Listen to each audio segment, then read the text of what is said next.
Olá, sejam muito bem-vindos a mais um episódio do Oncogeriatria Brasil Convida. Sou Janine Capobianco, médico oncologista com ênfase em oncogeriatria e cofundadora da Oncogeriatria Brasil, e vou acompanhar vocês nesse episódio. A Oncogeriatria Brasil é uma empresa de ensino focada na educação para o envelhecimento e acreditamos no poder da educação para proporcionar melhores desfechos no tratamento oncológico desse grupo. E para se manter atualizado no que se refere à oncogeriatria, não se esqueçam de se inscrever no nosso site e nos acompanhar em todas as mídias digitais. No episódio de hoje, um episódio muito especial, falaremos do Setembro em Flor e a conscientização do câncer ginecológico, só que hoje com enfoque na mulher idosa. A nossa convidada especial, minha amiga, companheira de jornada na oncologia, a doutora Larissa Gomes, que é médica oncologista, especialista em tumores ginecológicos e diretora de comunicação do Grupo EVA, o Grupo de Tumores Ginecológicos brasileiro, né, Larissa? Que é responsável por essa campanha, né, do Setembro em Flor. Seja muito bem-vinda. Muito obrigada, Janine. Muito obrigada à equipe do Oncogeriatria Brasil. Para mim é um prazer, uma honra estar aqui contigo essa noite. E também agradecer a oportunidade de falar sobre um tema tão importante, né? Essa campanha que vem tomando força com o passar dos anos e que vem crescendo o seu enfoque, principalmente também aqui nas mulheres idosas. A campanha Setembro em Flor, ela tem o objetivo de conscientizar a população sobre a prevenção e diagnóstico precoce dos tumores ginecológicos, que muitas vezes focamos apenas no câncer de colo de útero, mas também temos endométrio, ovário, vagina e vulva. Tumores que, na maioria das vezes, são mais incidentes na população idosa, né? De acordo com o INCA, mais de 30 mil brasileiras são diagnosticadas com câncer ginecológicos por ano. Além de ser um dos mais incidentes em mulheres, ele tem grandes chances de sucesso quando o tratamento é realizado precocemente, né, Larissa? Infelizmente, a gente ainda tem altas taxas de doença avançada, né? Então, falando dos cânceres ginecológicos, quais são os principais fatores de risco, né? O que a gente pode trazer para as mulheres, sobretudo na população idosa? Bom, de uma maneira geral, os sintomas eles são os mesmos da paciente mais jovem, né? Então, a gente tem aquela paciente que pode apresentar, pensando no câncer de ovário, um aumento do volume abdominal, um inchaço abdominal, alguma alteração do funcionamento gastrointestinal, sensação de empachamento, ou seja, de estufamento, o paciente tem algum problema de digestão. Inclusive, tem estudos mostrando que a paciente, quando tem diagnóstico de câncer de ovário, ela demora até 6 meses para receber um diagnóstico de câncer de ovário. Né? E esses são sintomas que muitas vezes são sonegados, são ignorados pela paciente, né? A gente acha normal, foi algo que eu comi e vai Sim. passando. Então, esse seria um dos principais. Aqui também se inclui dor abdominal, algum desconforto abdominal, e até mesmo em lesões mais avançadas, a gente pode ter realmente alterações gastrointestinais e urinárias para câncer de ovário. Câncer de endométrio, ele se caracteriza muito pelo sangramento uterino anormal. O que é isso? É aquele sangramento uterino na mulher que já está na menopausa, né? É importante a gente lembrar que, teoricamente, não é para ter nenhum tipo de sangramento, aquele sangramento que acontece de repente, ou um sangramento que acontece em intercurso, ou seja, durante a relação sexual ou após a relação sexual, isso é considerado sangramento uterino anormal e precisa ser investigado, independente da idade. Além disso, cabe aqui também edema de membros inferiores, dor abdominal, mesmos do câncer do ovário. Inclui ainda, passando já para colo de útero, uma dor pélvica, uma dor baixa, uma dor que pode também irradiar para a região anterior, ou seja, a região de bexiga e incomodar para urinar. Edema de membros inferiores também chama atenção ainda para alguns corrimentos. Não é normal que a mulher tenha um corrimento, trate e persista esse corrimento. Então, ela precisa ser avaliada, independente da sua idade. E ainda, pensando já em vulva e vagina, sangramento também pode acontecer tanto para colo uterino, quanto vulva, quanto vagina, mas lembrar que quando acontece esses tumores mais próximos à vulva, a gente pode ter ainda queixas de prurido, né? Então, às vezes, a gente tem um surgimento de alguma lesão, isso é ignorado, a mulher não se autoexamina, não se observa, ou até mesmo tem vergonha de ir atrás e ver o que é isso, e acaba que essas lesões acabam crescendo e trazendo mais desconforto, dor pélvica, dor que vai para as pernas, sangramento e principalmente essa queixa de prurido que elas nos referem muito. Vagina, mesma coisa, sangramento e prurido. Então, assim, todos esses sintomas, acaba que é muito importante a mulher se conhecer e a mulher prestar atenção em Com todos esses certeza. sintomas, né? Procurar ajuda. Surgindo eles, é importantíssimo a gente ir atrás. E além disso, falando do outro lado, ao invés Uhum. da gente esperar surgir algum sintoma, o que que eu posso fazer para evitar de ter algum tumor ginecológico, né? Eu que sou uma mulher já madura, vamos Sim. colocar assim. Eu acho que a principal dica nossa, como médicos, é orientar com relação à atividade física e uma dieta balanceada. Porque a gente sabe que, por exemplo, no câncer de endométrio, a gente tem uma perspectiva muito grande de crescimento nos próximos anos. Foi até dado um alerta da OMS com relação a uma previsão de aumento de 60% dos casos Por causa do estilo de por vida, conta né. do estilo de vida, exatamente, uma previsão de 60% de aumento até 2040. E por que isso? Por conta de uma dieta totalmente desenfreada, hábitos de vida que não são saudáveis, não de sedentarismo, e com ele associado a um aumento de obesidade, síndrome metabólica, que hipertensão, diabetes não bem controlados, que acabam tendo um risco maior. E isso não é só de ser diagnosticado com câncer ginecológico, mas também de mortalidade. A gente tem uma perspectiva aí do aumento do número de mortes, por exemplo, por câncer de endométrio, em torno de 2,7 a 1,8, dependendo dos países em que isso ocorre. Então, assim, é algo muito importante da gente ter.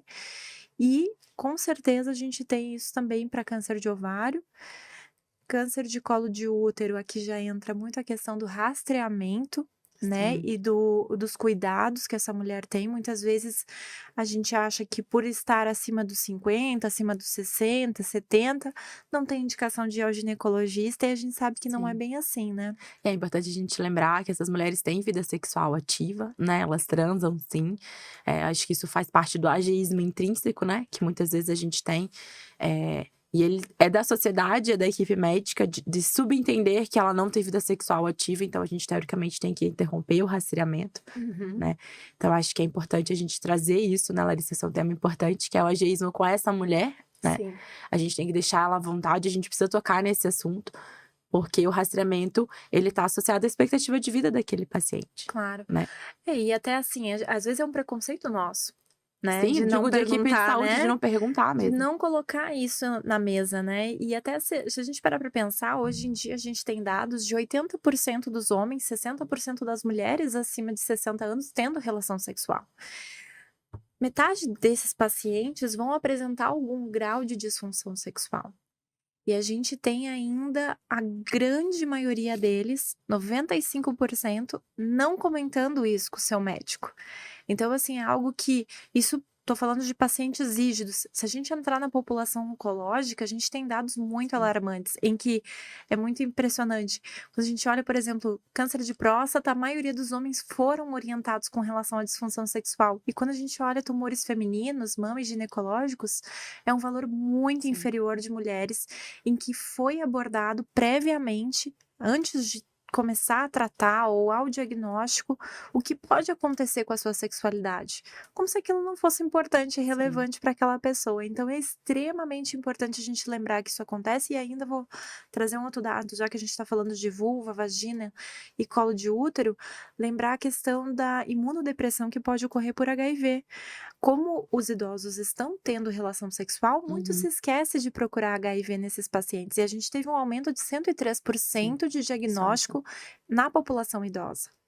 E lembrar que muitas vezes a gente fala assim, disfunção sexual é alguma disfunção em qualquer ciclo do ato sexual e que não é justificado pelo envelhecimento. Isso é disfunção sexual e que se mantém por 6 meses, né? E na mulher idosa, a gente tem como 45% mudança do desejo, né? Uma alteração do desejo hipoativo, e 40% causa é de dor ginecológica. Então, você vê o Que não quão é normal, importante né, é a sim. gente conversar sobre isso.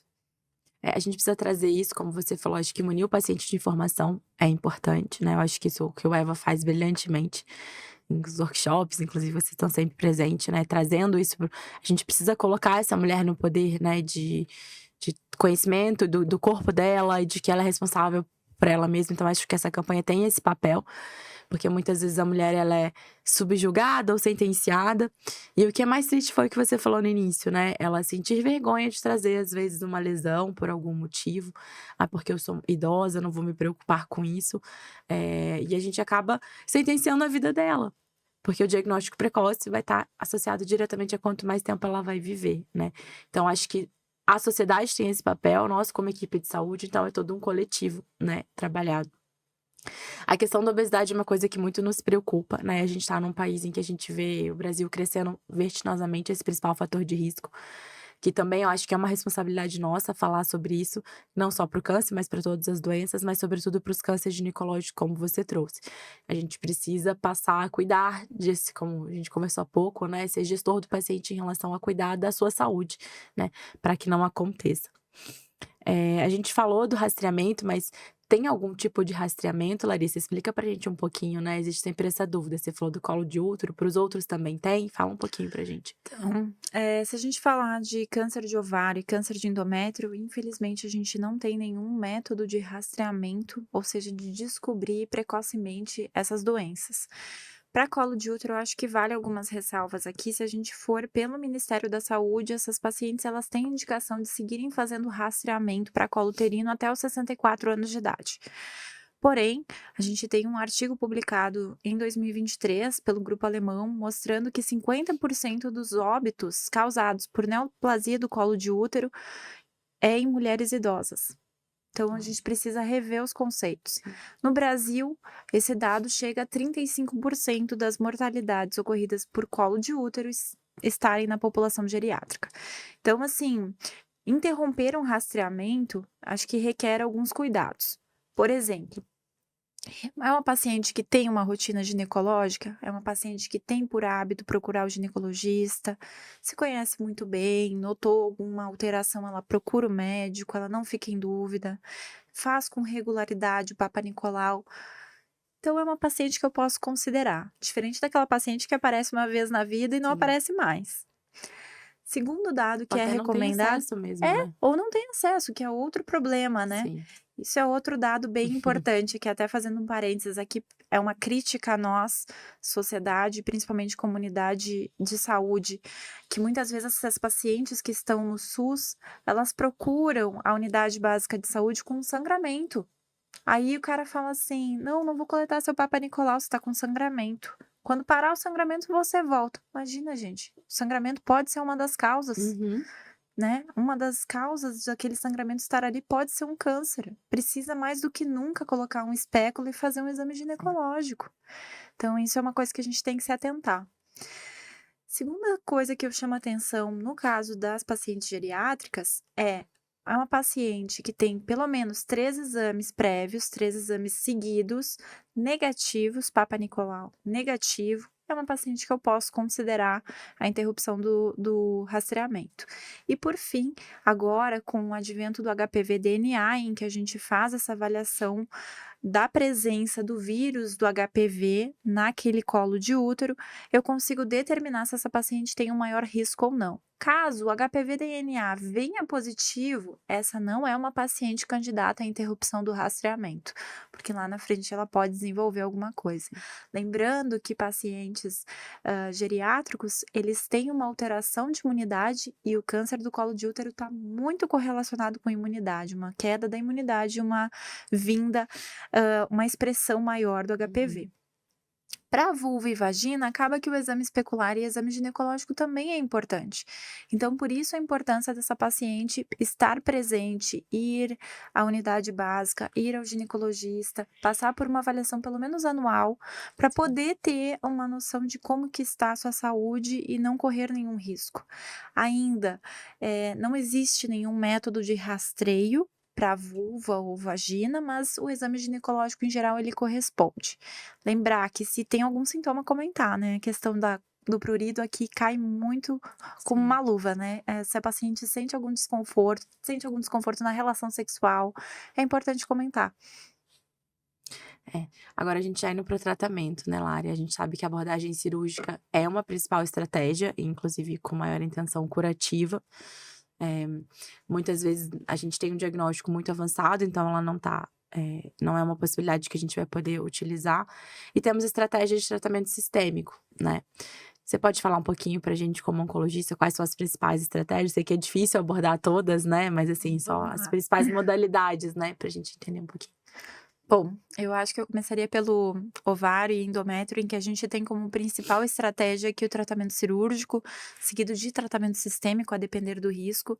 Acho que uma coisa que eu destacaria de cara é que a gente tem muitos estudos mostrando que essas pacientes são muito pouco tratadas. A gente desintensifica o tratamento, muitas vezes por receio nosso, por Uhum, pequenos julgamentos nossos, sem aplicar uma escala geriátrica, sim. sem trazer isso para um tumor board ou trazer isso junto para uma avaliação geriátrica. Acho que isso é fundamental a gente A destacar. gente acaba subtratando elas, né, Exato. porque a gente subestima achando que elas não vão ter uma expectativa ou não têm resiliência suficiente pra aguentar o tratamento, isso é muito importante. Exato. E inclusive existe até um guideline, do grupo francês da doutora Fallandry falando sobre isso, né, tentando nos guiar como agir perante uma paciente, geriátrica e até mesmo diagnóstico, se essa paciente pode ser submetida à dosagem de CA-125, pode ser submetida à ressonância ou não, se possível investir em laparoscopia, está indicado no guideline fazer laparoscopia, caso a paciente não possa fazer laparoscopia,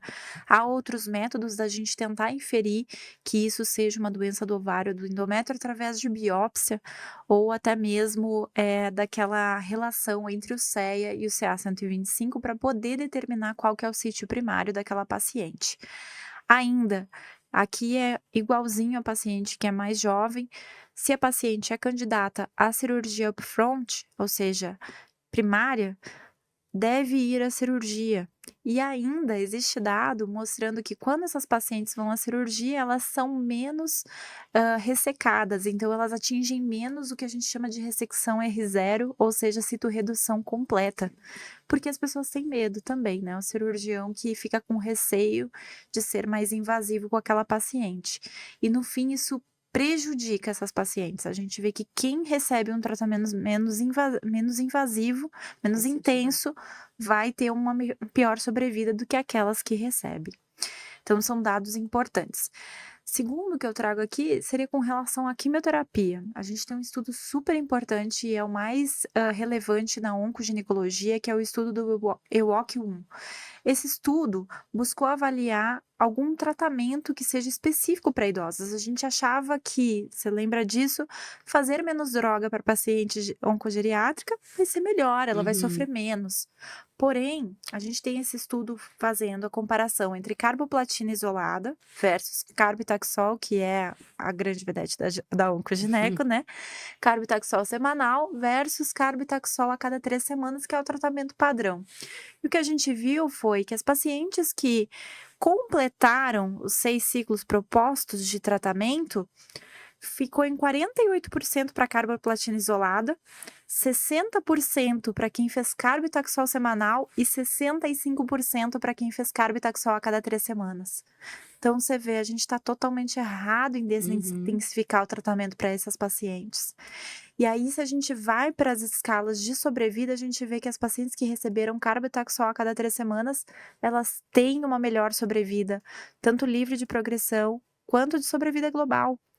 E se a gente utiliza uma escala geriátrica, a gente percebe claramente que as pacientes que têm pontuação, e aí ali conforme o estudo, maior de 3 em termos de Uhum. comorbidades e riscos, elas apresentam uma pior sobrevida por si só, independente do meu Do câncer. carbotaxol, entendeu? Então isso é extremamente importante a gente lembrar desses dados e não buscar desintensificar e modificar o tratamento se a paciente não tem uma indicação. Né, Sim. então é muito importante aqui, mais até todos os pacientes oncológicos é importante a gente ter uma abordagem multidisciplinar, mas aqui mais ainda, Acho que você né. trouxe a questão do ovário e do endométrio, porque são doenças que são muito sintomáticas, né.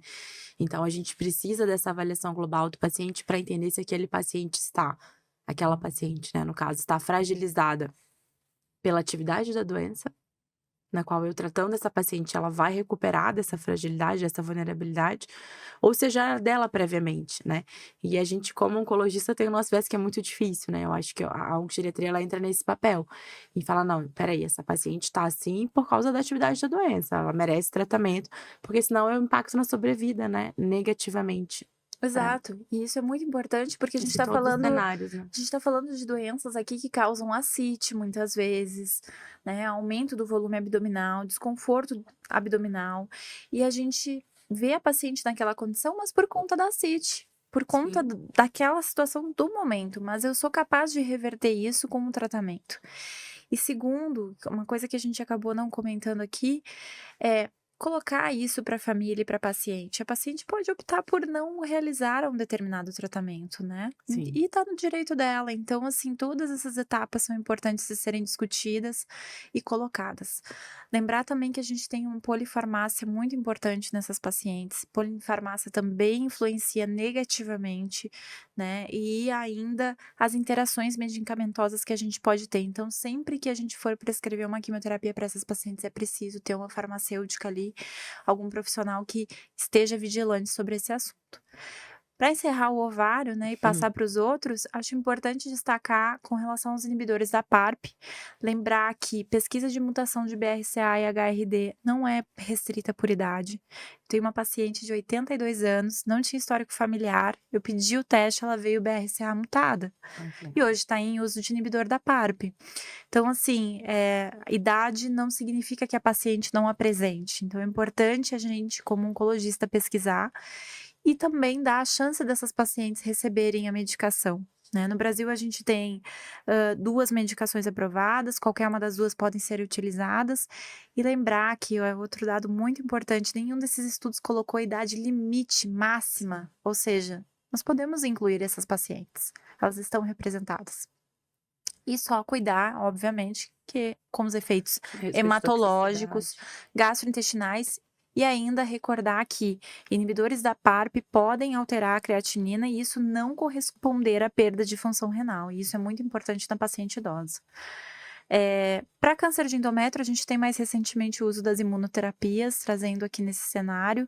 Sim, A gente tem 2 aprovações teve 2 aprovações esse ano, recente, né. né, usando quimioterapia mais imunoterapia.